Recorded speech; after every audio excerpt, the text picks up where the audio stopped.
1943 baseball season. I'm too lazy to take out my earbuds just because I'm too lazy to take them. And some of my tattoos and some of my other tattoos. And yes, I'm ready for baseball. It's finally here. Jays home opener today. I doubt it'll be as snowy as it was in 1977, but if you watched yesterday's video, you know. Or even if you're a baseball historian, you also know.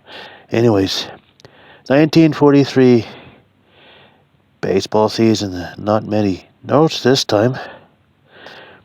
Start with May 30th. The All-American Girls Professional Baseball League begins its first season. It was 108 games. There were teams in Rockford, Kenosha, Racine, and South Bend. And South Bend beat Rockford in the first game, 4-3 in 14 innings. On July 1st, the All-American Girls Professional Baseball League, the AAGPBL, has its first All-Star game at Wrigley Field. And they made it a night game. But how Wrigley doesn't have any lights. They brought their own temporary lights, which is how they made it a night game. Temporary lights were a good thing, and it was actually started by the Kansas City Monarchs in the 30s. Major League Baseball thought, oh, geez, that's a good idea. We should start having night games. And actually, I think it brought more people to the stands. And speaking of All-Star games, July 13th at Shibe Park, the A's were hosts.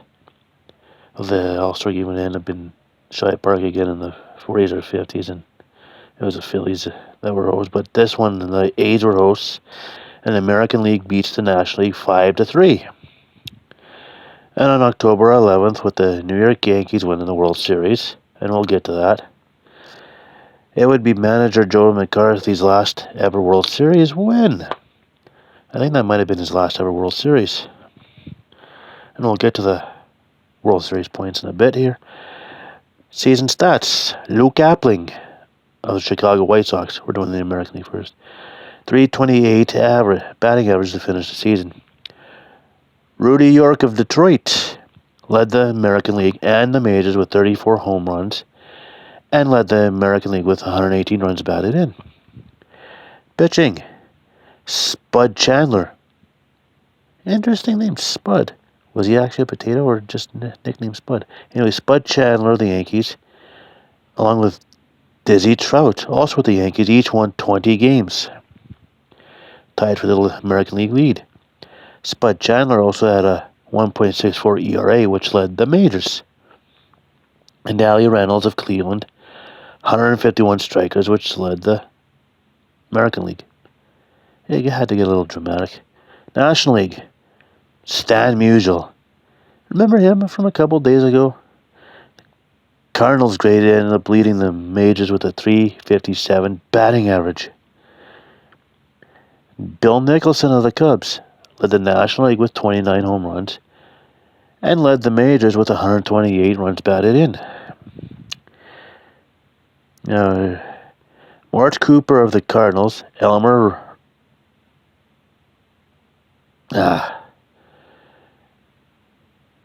somebody of Cincinnati, and Rip Sewell of Pittsburgh.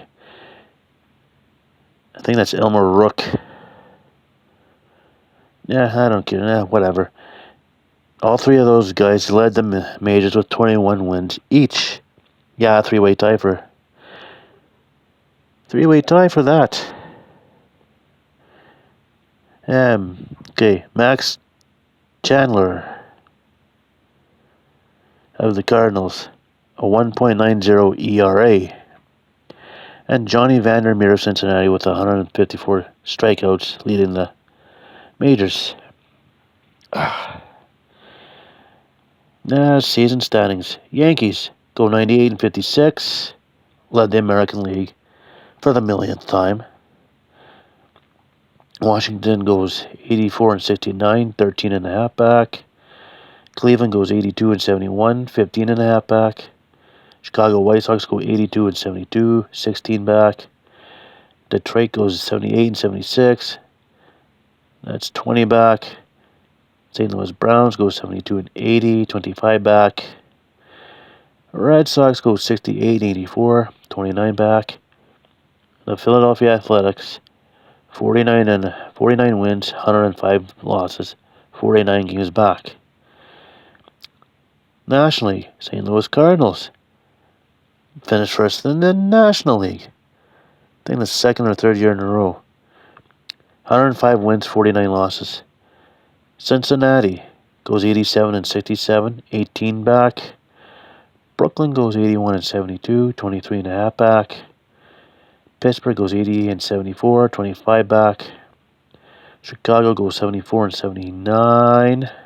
Yes, 30 and a half back. Boston goes 68 and 85, 36 and a half back. Philadelphia Phillies go 64 and 90, 41 back.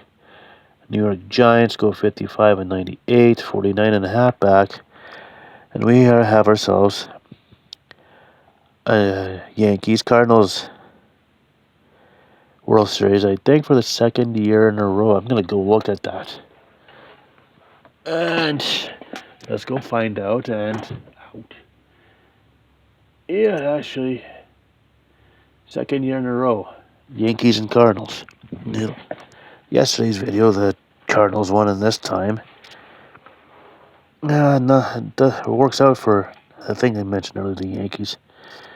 Anyways, okay, this World Series was using a 3-4 format. In this case, the first 3 games were at Yankee Stadium, and the last 4 games would have been in St. Louis.